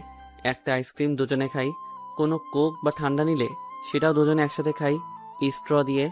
আমাকে নিয়ে ভবিষ্যতে কিভাবে সংসার করবে সব বলতেছে। আমাকে এমনভাবে সে ভালোবাসা শুরু করে দিয়েছে, আমি যদি ওকে ছেড়ে দেই তাহলে সে মরে যাবে এমন অবস্থা। আমাকে সব সময় তার দুহাত দিয়ে আমার হাত জড়িয়ে ধরে থাকে। তবে সানজিদা শহরে গিয়ে একটু ওয়েস্টার্ন ড্রেস পরা শুরু করে দিয়েছে। সে গ্রামেও এসব পোশাক পরে, তবে তার বাড়িতে থাকলে। এই, কালকে তো চলে যাচ্ছি আমি। কালকে চলে যাবা? আর কয়টা দিন থাকো না। আমিও তো চাই সব সময় তোমার সাথে সাথে থাকতে, কিন্তু পড়াশোনার কারণে পারি না তো। তাহলে আজকেই যাব। তুমি? যাবো, তবে তবে কি সানজিদা? তোমার কাছে একটা জিনিস চাইবো, দিবে আমাকে? কি জিনিস চাই তোমার? আজকে রাতটা তোমার কাছে চাই আমি। সানজিদা কি বলতেছো এসব তুমি? দেখো সানজিদা, বিয়ের আগে এসব করা হারাম, পাপ। আমি তোমাকে ভালোবাসি, তোমার শরীরকে নয়। আমি জানি এসব পাপ, কিন্তু তোমাকে কাছে পেতে চাই আমি। তোমাকে ছাড়া যে আমার চলে না, তোমাকে যে প্রতি মুহূর্তে মিস করি আমি। এতদিন বাইরে থাকি, তোমাকে ছাড়া থাকতে কষ্ট হয় আমার। তোমার স্পর্শ চাই আমি শামীম। দেখো সানজিদা, ধৈর্য ধরো, একদিন ঠিক আল্লাহ আমাদেরকে এক করে দিবেন। তুমি আমাকে একটুও ভালোবাসো না। এই পাগলি, কে বলেছে তোমাকে আমি ভালোবাসি না? তোমাকে তো আমি নিজের চেয়েও বেশি ভালোবাসি। যদি তাই হতো তাহলে আমার কথায় রাজি হয়ে যেতে। এসব করা ঠিক না সানজিদা। ও, বুঝেছি। আমি তো আবার খারাপ মেয়ে। আমার সাথে প্রেম করা যায়, কিন্তু অন্য কিছু করা যায় না। এখন বুঝেছি, এটা তোমার অভিনয় আমার সাথে। আমি তো খারাপ মেয়ে, তাই দয়া দেখিয়ে আমার সাথে এতদিন প্রেম ভালোবাসা করেছো তুমি। আমাকে কেনই বা তুমি আপন করে নিবে? তুমি তো আমার থেকেও ভালো মেয়েকে আশা করো। এই, এসব পাগলের মতো কি বলো তুমি? তোমাকে ভালোবাসি, তোমার জন্য নিজের জীবন দিতেও রাজি আছি আমি। তাহলে রাজি হচ্ছ না কেন তুমি? তুমি না বললে আজকে চলে যাবে? তাহলে আমার সাথে থাকতে চাচ্ছ যে? সবাই জানবে আমি রংপুরে গেছি, কিন্তু রাতটা তোমার সাথে কাটাবো, আর দুজনে রঙিন দুনিয়াতে হারিয়ে যাব। সকালবেলা তুমি আমাকে রংপুরে রেখে আসবে। আমি এসব পারবো না। আর আমি এখনো বড় আবার বাড়িতে থাকি, কেউ দেখলে বা জানলে সমস্যা হবে। বাহ, তাহলে তো ভালোই হলো। মানে?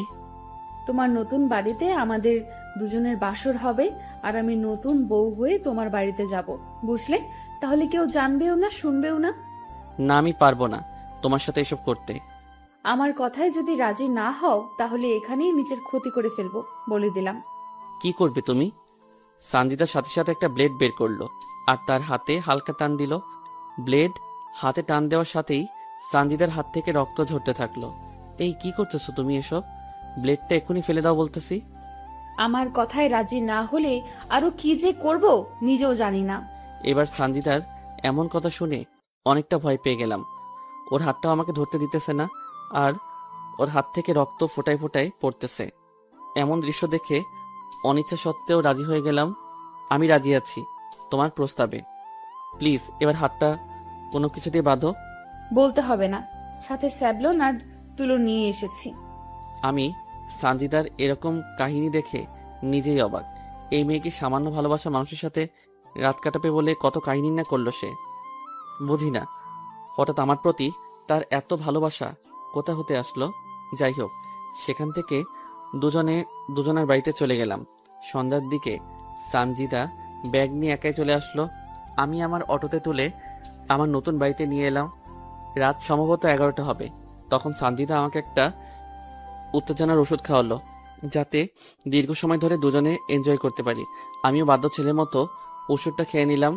পরের দিন সকালে চোখ মেলে দেখি অনেক সকাল হয়ে গেছে, আর সানজিদা বিব্রস্ত অবস্থায় আমার বুকের উপর শুয়ে আছে। আমি হাত বাড়িয়ে টেবিল থেকে মোবাইলটা নিয়ে দেখি সকাল 10টা বাজে। তাই আমি সানজিদাকে দ্রুত ডেকে তুললাম। আর একটু ঘুমাই না। এই 10টা বাজে, অনেক সকাল হয়ে গেছে, তোমাকে রংপুর যেতে হবে না? সানজিদা ধরপড় করে উঠে দেখে তার শরীরে কোনো পোশাক নেই, তাই সে বিছানার চাদরটা ওর গায়ে জড়িয়ে নিল। আমি অবাক দৃষ্টিতে সানজিদার দিকে তাকিয়ে থাকলাম।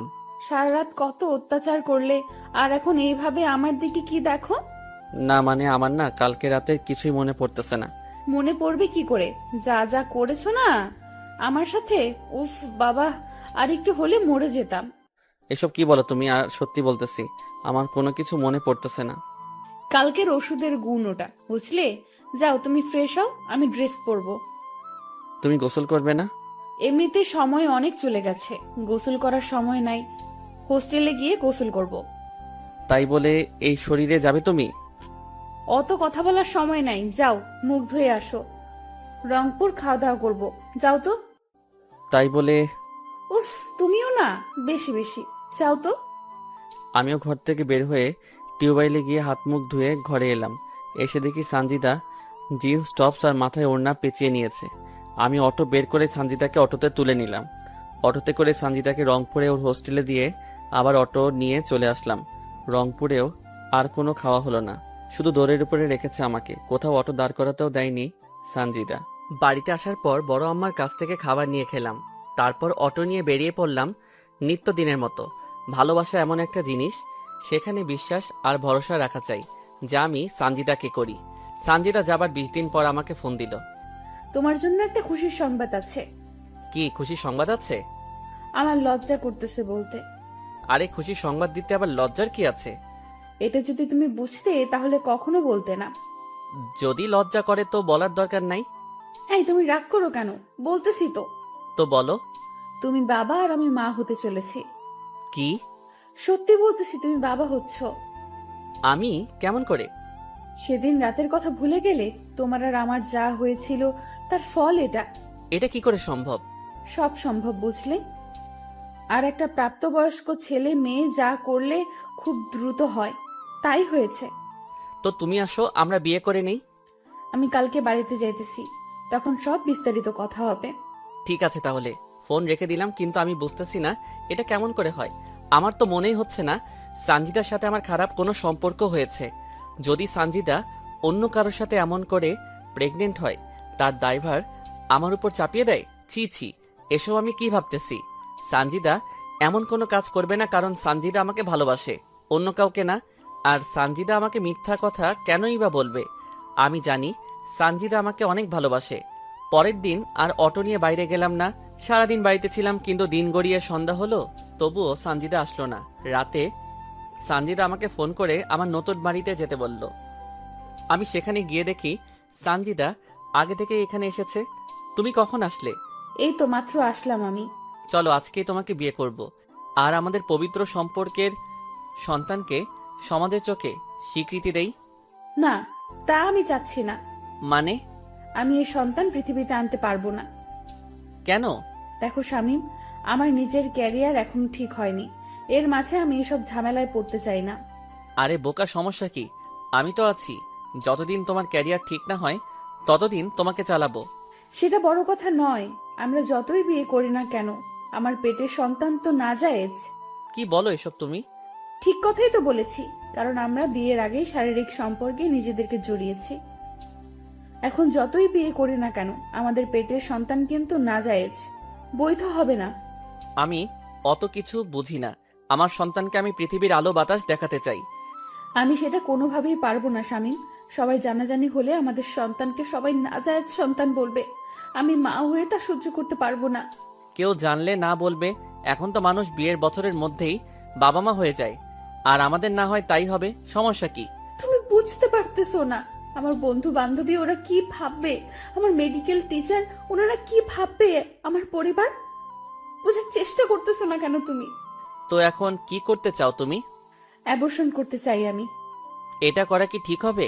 একটা নিষ্পাপ শিশুকে মেরে ফেলবে, যে কিনা এখনো পৃথিবীর আলো বাতাস দেখলো না। তুমি যদি মেয়ে হতে তাহলে বুঝতে কেন এমন কঠোর সিদ্ধান্ত নিতেছি। আমারও তো ইচ্ছে করে আমার সন্তান বেঁচে থাকুক, কিন্তু ঠিক আছে, যা করলে তোমার ভালো হয় তাই করিও। কিন্তু একটা সমস্যা হয়ে গেছে। কি সমস্যা? আমার কাছে কোনো টাকা নাই, কিভাবে অ্যাবর্শন করাবো? কত টাকা লাগবে? এই 20,000 টাকা হলে হবে। অ্যাবর্শন করতে 20,000 টাকা লাগে? তা তো আগে কখনো শুনিনি। আমি জানি সিজার করতে, সন্তান জন্ম দিতে এত টাকা লাগে। আর এখন অ্যাবর্শন করাতেও এত টাকা লাগে? বেশি বুঝো তুমি, আগে আমার কথাটা শুনবা তো নাকি? কি কথা? সামনের 17 তারিখ থেকে আমার পরীক্ষা আছে। আমি যদি কালকেও অ্যাবর্শন করি তাহলে প্রথম পরীক্ষা আমি দিতে পারবো না, তার মানে সে পরীক্ষাতে আমি ফেল করব। তাই ফেল যেন না আসে, তাই টাকা চাচ্ছি যাতে পাশ করতে পারি আর ডাক্তার হতে পারি। তোমাকে যেন আর কোনো কষ্ট করা না লাগে, আমিও তোমাকে দ্রুত বিয়ে করে সংসার করতে পারি। ও, এবার বুঝেছি। তুমি থাকো, আমি বড় আম্মার কাছ থেকে টাকা নিয়ে আসি। সেখান থেকে আমি বড় আব্বার বাড়িতে আসলাম, তারপর বড় আম্মার কাছ থেকে টাকা নিলাম। তখন বড় আম্মা বলতেছে, বাবা, তুই এত টাকা নিয়ে কি করিস? একজনকে দিব। জুয়া টুয়া খেলিস না তো? সেদিনই 30,000 টাকা নিলি, আজ আবার 20,000 টাকা নিলি। এভাবে টাকা নিলে কিভাবে কি করবি তুই? আরে বাবা, টাকা তো আর নষ্ট হচ্ছে না, আমি একটা ব্যাংকে রাখতেছি, বুঝলে? তুই যা ভালো বুঝিস বাবা। বড় আমার কাছ থেকে টাকা নিয়ে এসে সানজিদার হাতে দিলাম। তারপর সানজিদা সেই রাতেই আবার চলে গেল। সে নাকি কাল সকালে অ্যাবর্শন করবে। আমি যেন তাকে 3 দিন ফোন না দেই, সে নাকি সেই সময় খুব অসুস্থ থাকবে। সানজিদা চলে যাওয়ার পর সানজিদার সাথে আমার 3 দিন কোনো কথা হয়নি। 3 দিন পর সানজিদা নিজেই আমাকে ফোন দেয়, কথা হয়। তো এভাবে চলতে থাকে আমাদের প্রেম ভালোবাসা। তো সেদিন আমি আবারও রংপুর দোকানের মাল কিনে আনার জন্য গেলাম। আসার পথে চিন্তা করলাম সানজিদার সাথে একটু দেখা করে আসি, তাই তার কলেজ ক্যাম্পাসে চলে গেলাম। গিয়ে দেখি সানজিদা আজ শাড়ি পরে এসেছে, সাথে তার আরও 2টা বান্ধবীও। আমাকে দেখা মাত্র সানজিদা ওর বন্ধু বান্ধবীর কাছ থেকে আমার কাছে আসলো। হঠাৎ তুমি এখানে কিসের জন্য এসেছো? না মানে, রংপুর এসেছে একজনের দোকানের মাল কিনতে, তাই ভাবলাম তোমার সাথে একটু দেখা করে যাই। ভালো করেছো।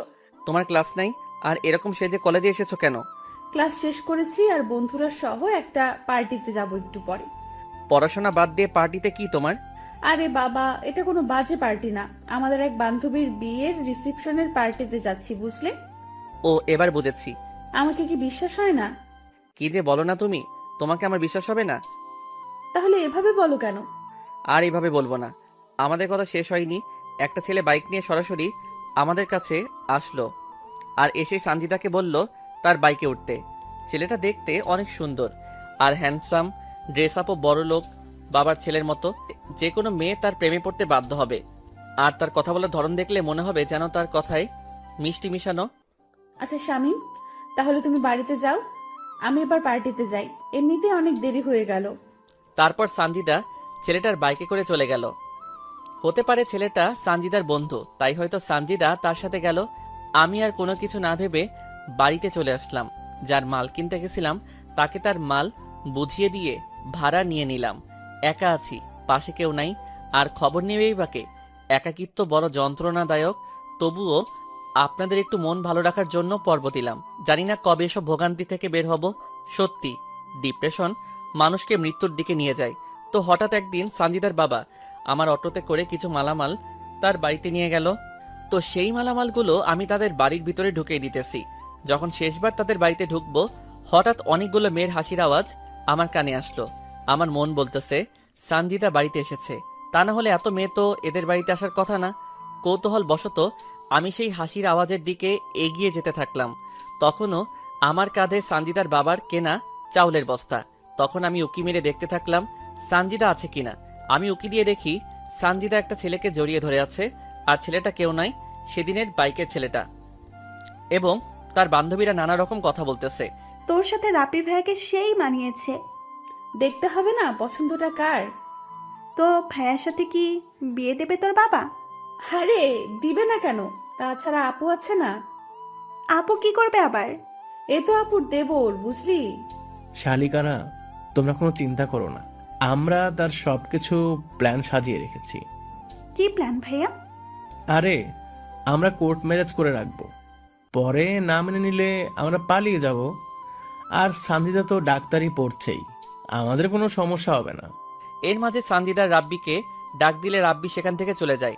তখন সানজিদার সেই বান্ধবী, মানে যার কথাতে সানজিদাকে মেনে নিয়েছিলাম, সে বলতেছে, সানজিদার শামীম ভাইয়াকে কি এভাবে ঠকানো ঠিক হচ্ছে তোর?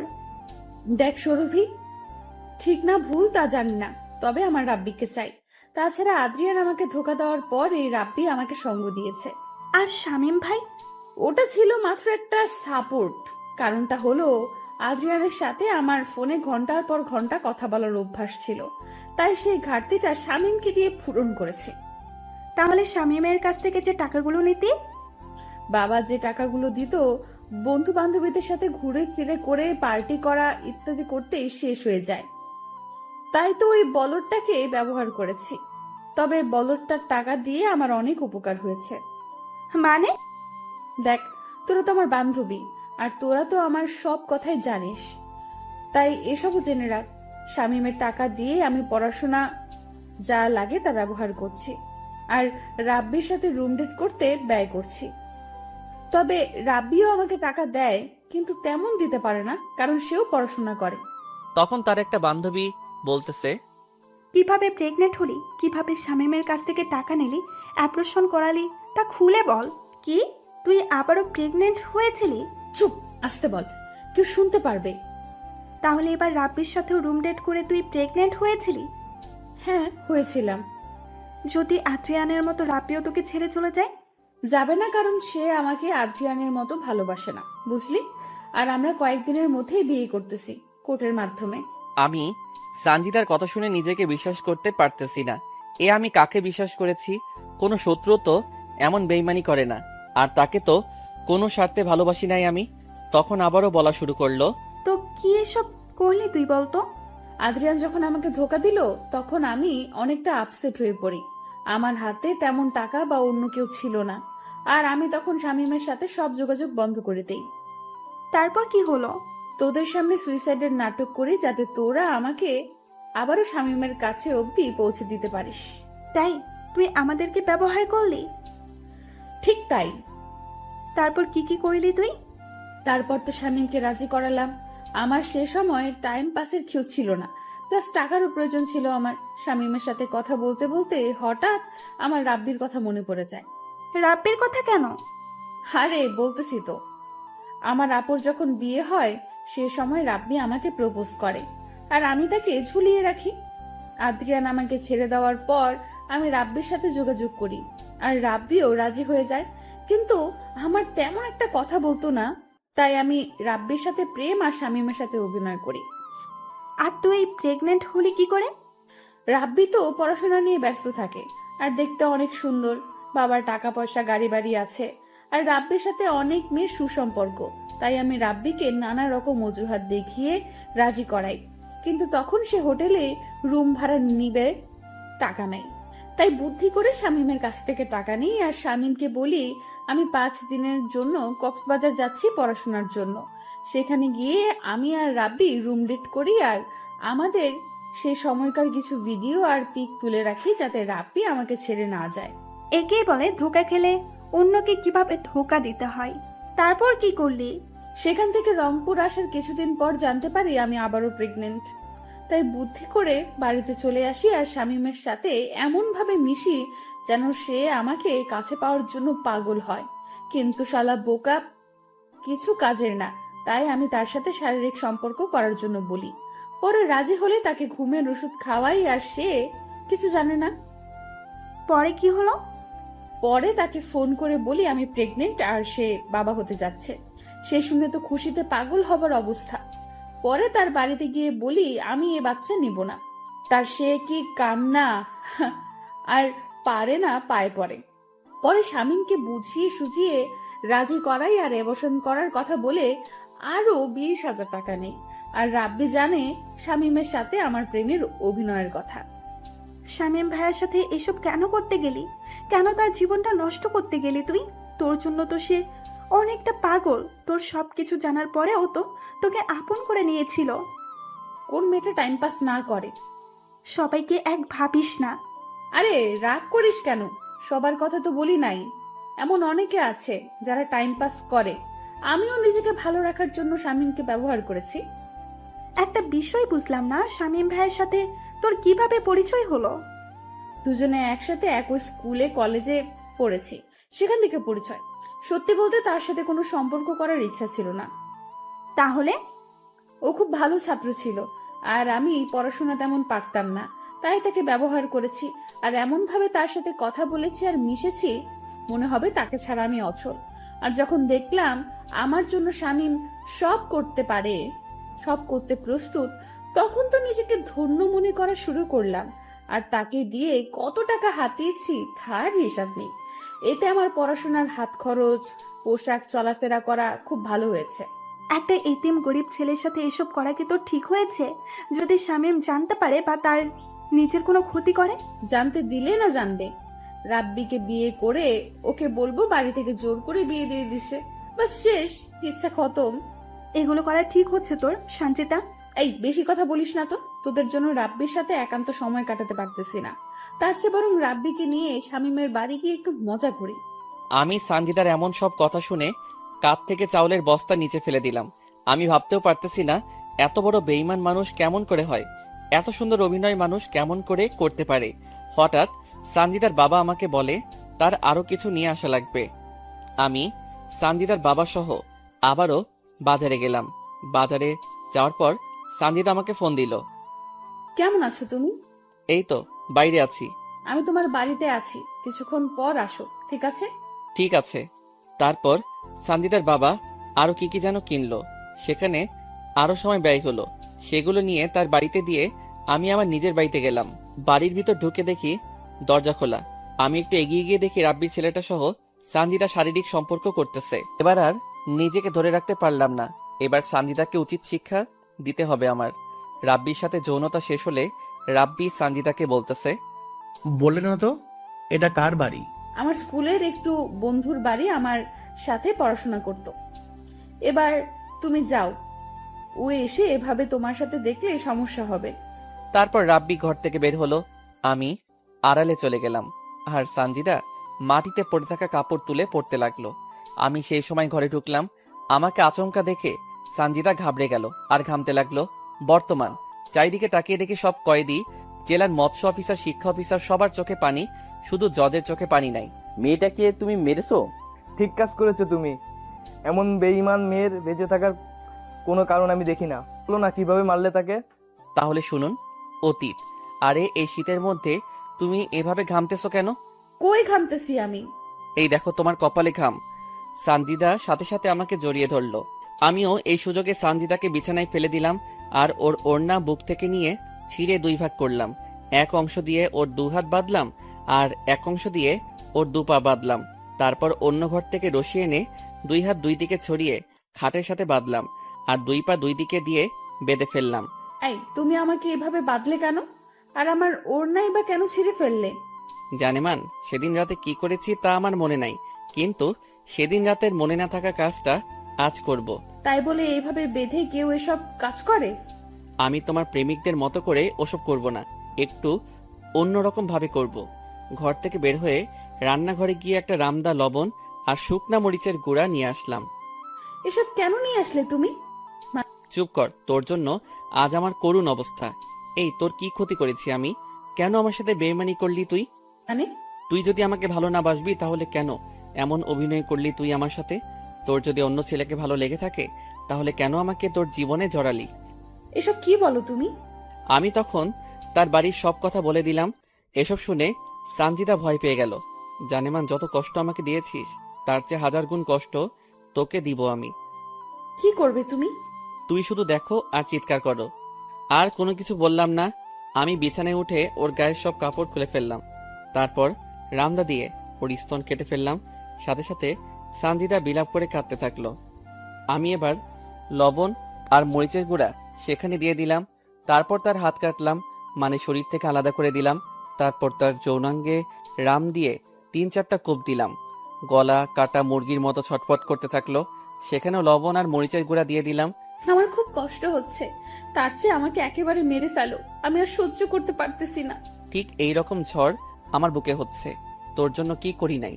তোর জন্য নিজের ক্যারিয়ার, সংসার নষ্ট করেছি। তোর জন্য নিজেকে শেষ করে ফেলেছি। এইটুকু স্বার্থ নিয়ে তো তোকে ভালোবাসি নাই, এমনকি তোর শরীরটাকেও না। তাহলে কেন আমার সাথে এত বড় প্রতারণা করলি? তুই ভালো করে জানিস তোকে কতটা ভালোবাসি। তোকে পাবার জন্য আমি কি কি না করেছি। সেই ছোটবেলা থেকে তোর সব চাহিদা আমি পূরণ করেছি। তার বিনিময়ে কি দিয়েছিস আমাকে? আমাকে মেরে ফেলো, আমি আর সহ্য করতে পারতেছি না। এমন যন্ত্রণা আমার কখনো হয়নি। এই চুপ, কোনো কথা বলিস না। তোর না শরীরের উত্তেজনা বেশি, তা আরো বাড়িয়ে দিব আমি। কিন্তু না, সানজিদা চিৎকার করতেছে, এত জোরে চিৎকার করতেছে যে আশেপাশের মানুষ শুনতে পাওয়ার অবস্থা। তাই আমি রামদা দিয়ে ওর জিভটা কেটে সেখানেও লবণ আর শুকনা মরিচের গুঁড়া দিলাম। মনে আছে তুই বলেছিলি না আমার বুকে মাথা রেখে তুই ঘুমাবি? আয়, তোকে আজ ঘুম পাড়িয়ে দেই। তার আগে বলতো, আদ্রিয়ান আর রাব্বি তোকে কোথায় কোথায় স্পর্শ করেছে? ও তুই তো বলতে পারবি না। তার আমি রামদা দিয়ে সেসব জায়গা কেটে দিয়ে তোকে পবিত্র করে আমার বুকে রেখে তোকে ঘুম পাড়িয়ে দেই। তারপর রামদা দিয়ে তার কপাল থেকে পা পর্যন্ত এমনভাবে কেটেছি যা বাংলাদেশের ইতিহাসে এমন করে কাউকে মেরেছে কিনা জানি না। আমি এবার সানজিদার দুপা কেটে ফেললাম। তখন অবধি সানজিদার দেহে প্রাণ ছিল। শেষে সানজিদার পেটে কয়েকটা কোপ দেই, আর সাথে সাথে সানজিদাকে আমার বুকে জড়িয়ে ধরি, আর সেখানে সে শেষ নিঃশ্বাস ত্যাগ করে। সানজিদাকে এত যন্ত্রণা দিয়ে মেরেছি যা ভাষায় বলে বোঝাতে পারবো না। তাকে তো আমি ভালোবাসতাম, আমাকে বললে তো তার জীবন থেকে সরে যেতাম। কেন সে বারবার আমার সাথে ছলনা করলো? কেন বেইমানি করলো সে? আমি তো কোনো স্বার্থ নিয়ে তাকে ভালোবাসি নাই। অনেকক্ষণ সানজিদার দিকে চেয়েছিলাম, তারপর নিজেই 999 কল দিয়ে বলি, আর কিশোরগঞ্জ থানা থেকে পুলিশ এসে এসব দেখে ভয় পায়, তারপর আমাকে নিয়ে থানায় যায়। বর্তমান সবাই এবার ভয়ের চোখে আমার দিকে তাকিয়ে আছে, আর সবাই অনেক দূরে দূরে চলে গেছে। কিছুক্ষণ আগেও আমার জন্য যাদের চোখে পানি ছিল, এখন আমাকে দেখে তারা ভয়ে কাতর। তুমি কি মানুষ, এভাবে কেউ কাউকে এত কষ্ট দিয়ে মারে? জজ সাহেব, শামীম সত্যি কি অপরাধী? মানুষে মানুষ মেরে ফেলার মতো পাপ আর হয় না। সে দুনিয়াতে যেমন সবার চোখে নিকৃষ্ট হয়, পরকালে তাকে জাহান্নামে থাকতে হবে। আমি নিজেও বলতে পারবো না সত্যি কি অপরাধী শামীম। তারপর আর কি, যা রায় ছিল তাই হয়েছে। সত্যি কি অপরাধী আমি?